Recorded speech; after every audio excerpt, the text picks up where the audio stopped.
अगर आपको मौका मिले गुजरे वक्त में जाकर डायनासोर, मैमथ या किसी भी लुप्त हो चुके जीव को देखने का, क्या आप लुप्त हो चुके जीवों को फिर से देखना चाहेंगे? आने वाले समय में शायद ये मुमकिन हो सके।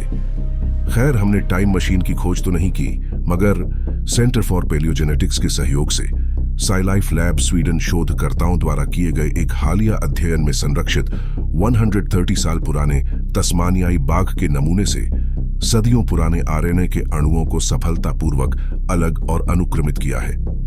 आरएनए डीऑक्सीराइबोन्यूक्लिक एसिड डीएनए के समान आनुवंशिक जानकारी रखता है और प्रोटीन संश्लेषण में महत्वपूर्ण भूमिका निभाता है।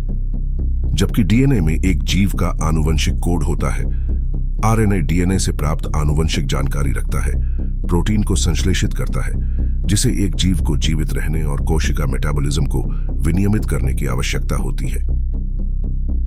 तस्मानियाई बाघ, जिसे थाइलासीन के नाम से भी जाना जाता है, एक कुत्ते के आकार का धारीदार मांसाहारी दल था जो एक समय ऑस्ट्रेलियाई महाद्वीप और निकटवर्ती द्वीपों में घूमता था। यह एक शीर्ष शिकारी था जो कंगारुओं और अन्य शिकार का शिकार करता था। हालांकि मानवीय गतिविधियों के कारण यह प्रजाति अब विलुप्त हो गई है।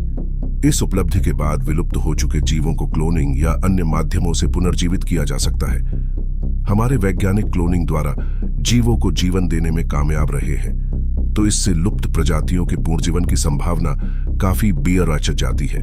जी हाँ, बिल्कुल जुरासिक पार्क फिल्म में दिखाए गए जीवों की तरह। इस अध्ययन के प्रमुख लेखक एमिलियो मार्मोल कहते हैं, तस्मानियाई बाघ या ऊनी मैमथ को पुनर्जीवित करना कोई मामूली काम नहीं है और ऐसी प्रसिद्ध प्रजातियों के जीनोम और ट्रांसक्रिप्टोम विनियमन दोनों के गहन ज्ञान की आवश्यकता होगी। कुछ ऐसा जो अब सामने आना शुरू हो रहा है। वैज्ञानिकों की माने तो कुछ लुप्त हो चुके जीव हैं जिन्हें पुनर्जीवित किया जा सकता है। अगर आपको मौका मिले तो आप किस लुप्त जीव को पुनर्जीवित करना चाहेंगे?